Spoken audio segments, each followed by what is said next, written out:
बिस्मिल्लाहिर्रहमानिर्रहीम। अस्सलाम वालेकुम। एक बादशाह के पास 7 बेटियां थीं। बादशाह ने अपनी सारी बेटियों से सवाल किया कि तुम किसका दिया खाती हो और किसका दिया पहनती हो। बड़ी 6 बेटियों ने कहा, अब्बा हजूर, हम आपका ही दिया हुआ खाते हैं और आपका ही दिया हुआ पहनते हैं। मगर छोटी बेटी ने कहा कि हम अल्लाह का दिया खाते हैं और अल्लाह का ही दिया अपने किस्मत से पहनते हैं। छोटी बेटी के जवाब को सुनकर बादशाह आग बगोला हो गया और कहने लगा कि मैं तुझे सख्त सज़ा दूंगा।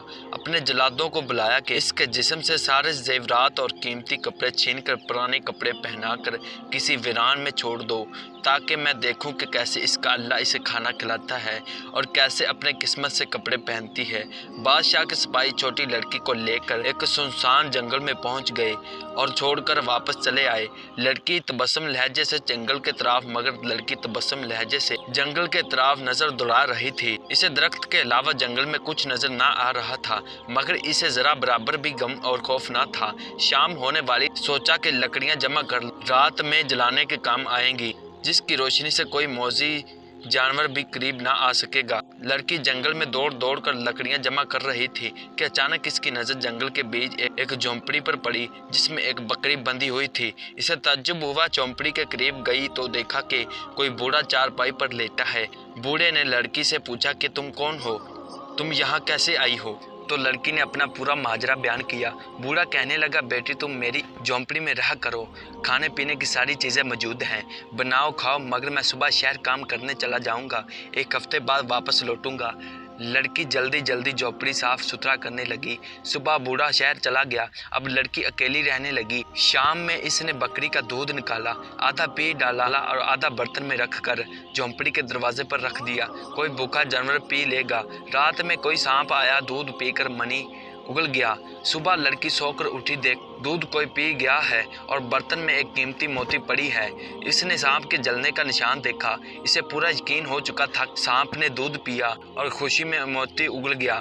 इसी तरह हर रोज बकरी का दूध निकालती और आधा दूध पी लेती और आधा बर्तन में रख देती। रोजाना सांप आता, दूध पी लेता और एक मोती बर्तन में उगल देता। 7 रोज बाद जब बूढ़ा शहर से मजदूरी करके वापस लौटा तो लड़की ने 4 मोतियां बूढ़े को देकर, तुम शहर जाकर इन्हें बेच डाल और साथ में खूब आलीशान घर बनाने के लिए मजदूरों से भी बात कर लो। बूढ़े ने मोतियों को बेचा, घर भी बनने लगा और कुछ ही दिनों में अच्छी बिल्डिंग तैयार हो गई।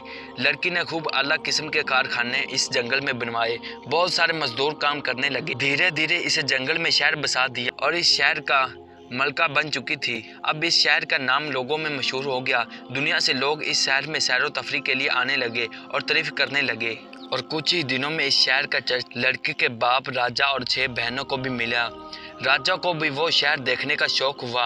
राजा अपनी सारी शहजादियों को लेकर शहर में आया और मलका के पास पहुंचा, मगर मलका खूब अलग किस्म के लिबास और जेवरात में मलबूस थी। इसने इनकी खूब खातर तवाज़ा की। फिर राजा ने कहा कि अपना चेहरा खोलो, मैं तुम्हें देखना चाहता हूँ। मलका ने कहा, ठीक है, अभी मैं कपड़े बदल कर आती हूँ। मलका अपने कमरे में गई और इसने वही पुराने फटे कपड़े पहने जिस कपड़े में राजा ने अपने दरबारियों के जरिए जंगल में छोड़ा था। मलका अपने बाप राजा और 6 बहनों के पास पहुंची और बोली, देखो मुझे।